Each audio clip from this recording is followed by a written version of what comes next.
Hello, everyone. It's a time to be alive. It's a time to let your friends know that you are doing okay because we have a new president.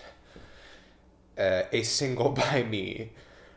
Um, Hello, everyone. It's 2021, and we are past the dark age of a cultural wasteland that was America because we couldn't stop talking about and making jokes about our commander in charge. Everybody turned into a stand up comedian. All of your family was split. Maybe some sided with the right, maybe some sided with the left, and maybe some were centrist and just couldn't make up their damn mind because they don't want to upset anybody. Well, guess what, people? It's okay to be upset.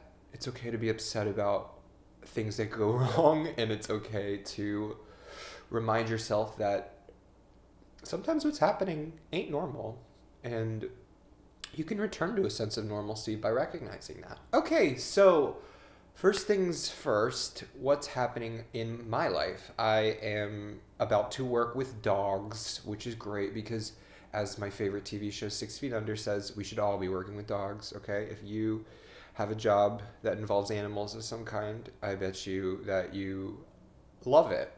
And if you don't, then you should change your profession because those animals probably don't like that you're taking advantage of them.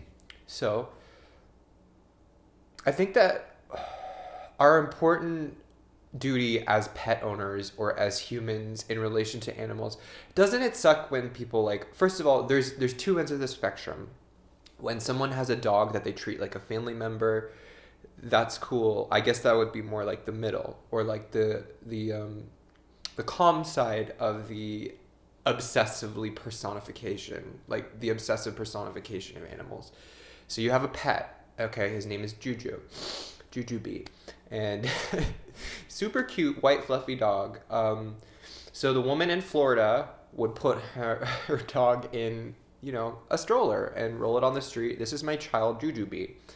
And won't you please talk to him and shake a rattle and make funny faces for him because he is child and needs to be entertained. That's scary to me. But then the other side of it is like, my dog is my property, or like my cat is my property. I guess cat owners are a little more chill, but someone who's like, my dog is my property and I'm just going to treat it like I own it. I'm the owner. I'm the master. And yes, pets need guidance, as all good parents do. They need to guide. They need to guide with a soft hand and remain calm in times of peril. But people who look at animals as if they are like they are here to service people, are very misinformed, and also being a human centric right now is not the way to go, because animals have an inner intelligence that we will never be able to see. We have it too, but it's covered up by all this blah blah blah, all these thoughts that are coming out. You'll notice when you can remain still and not think so much that maybe you feel a little bit more at peace and at calm. And then you're like, okay, what do I need to do next? What do I need to make for dinner? Where's that movie on Netflix? And oh my God, speaking of Netflix, I have a video on this channel about kind of like Netflix or whatever. But Cuties came out last year, and I still think about it to this day. If you even mention that movie to people, they instantly like tense up and they're like, what's this opinion going to be? I'm not going to say anything about it because I watched it and I thought it made some points. I don't necessarily believe that the methodology behind using young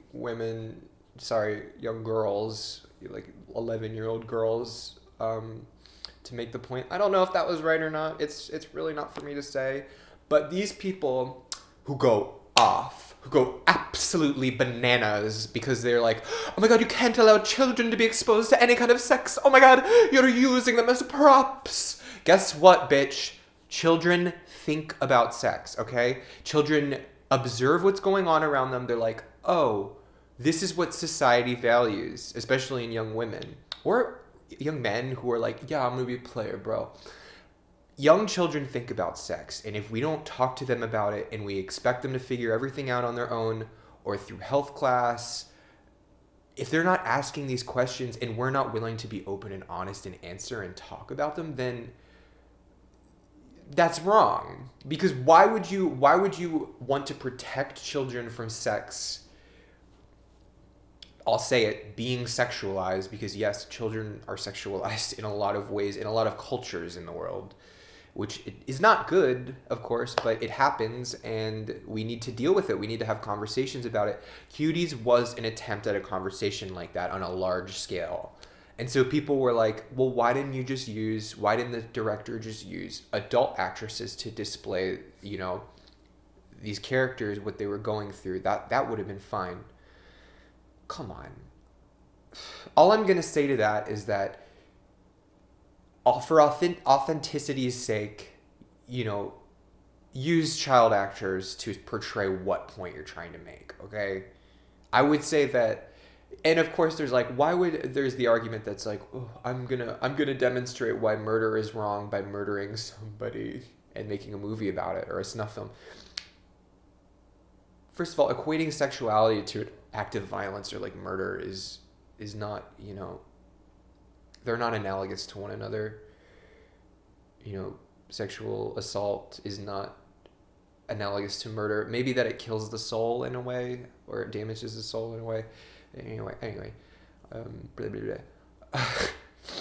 Cuties was an attempt at a conversation, and a society flipped out, especially American society, because we don't believe that sexuality and open communication about it is appropriate for young children.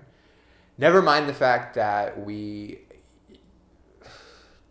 have all this culture around, like, when a girl turns 18, or, how children are boyfriend and girlfriend in school. Like, oh, that's so cute. Like, he has a little girlfriend at recess. They're 8 and they chase each other. Great. God forbid we talk about them openly about how society will sexualize young women and treat them very much as objects in a lot of the sense, in order to get attention, in order to be praised. Who doesn't like being praised for being beautiful? And stop me if I'm wrong, but I think it's imperative that we allow young women to experience their sexuality without, even burgeoning, like 11, 12, 13, because that's the age where it starts happening, where you start getting your period, you're able to have children. You should learn about, what does that actually mean? What does attraction mean? Maybe you don't want to have these conversations. That's fine. Okay, then good luck with just like open honesty and being able to be transparent when it comes to that stuff. Children do not need to be protected from sexuality. Of course they need to be protected from predators, predatory behavior, and like grooming, all that stuff. Children do not need to be shielded, behind a shower curtain from what's going on in front of them, because it's going to confuse them anyway. That age is so confusing. And if you're an adult not willing to give them a straight up answer, then you're doing them a disservice, because it makes you uncomfortable. Maybe it makes them uncomfortable too. Well, you should talk about it with them. So yeah, Cuties was a good film. I'll say that, and I'll just leave it at that, because it sparked all this controversy. What's going on now is this transition of power that is, let's talk about nationalism a little bit in the context of the whole world. The United States is not seen as a world power anymore, or at least like taken seriously, in that the people are, smart. And we never really were. It's been a long time coming to where we've built this society that doesn't favor intellectualism and more so favors, appearances, or I would say the thing that American society favors the most right now is shock value, or not spontaneity, but shock value. The United States loves to say, this is what's happening. Isn't it so horrible? Sensationalist and damaging. That for 4 years, all we could hear about were headlines of what's going wrong. This is what's going on, and that's good. I'm glad we were talking about that, but it sort of eclipsed everything else that made the years preceding the Trump era so special. At least, conversationally wise, pop culture wise, I feel like we were a bit more lighthearted in how we approached what was going on. We had talks about it instead of screaming matches with one another. Now the fact that one man, it wasn't just the act of one man, but the fact that a lead figuring head was able to spark all this fighting is damn it, is scary. Okay, and hopefully over the next couple of years we can get back to this sense of why are we fighting each other? Why are we actually fighting each other? Get to the root of that. Your beliefs are different than my beliefs. You believe in gun control. I don't believe in gun control. I do believe in gun control. But, stuff like that. And it's like, well, who are we fighting for? Are we fighting for our own self, this person alone, me alone? Or are we fighting for the other side too? Because maybe that's what it takes to have a functional society, is one where we're like, okay, well, I can personally believe that gays shouldn't get married. Gays shouldn't get married. You can believe that they do get married. Why can't they have the opportunity to if they would want to? Or even, you don't believe in guns. I believe in guns. I don't. But let's go to a shooting range. If you want to use a gun, if it makes you feel powerful, cool. All power to you. Go do that. Safety regulatory classes, whatever. Don't allow anybody to buy a gun. That's scary. And then people are like, well, the gays get freedom to get married, and it's, you also get freedom to deny them a cake. You also get, which you're losing business, but you also get, you have the freedom to shoot a gun if you want. Okay, but I don't think that, first of all, yeah, gay marriage, like the gays being allowed to get married, and gun, like the right to bear arms, are not the same thing. See, the thing is people try to compare things that just stand on two opposite sides of a fence. There's no parallel between them. So I can't even make an argument, because gun control, like, there should be background checks. Okay, there shouldn't have to be a background check to get married. Anyway, I hope you enjoyed this little rant, kind of, and happy 2021. I hope you're doing okay, and please stay tuned for more, and happy stay safe out there. Bye.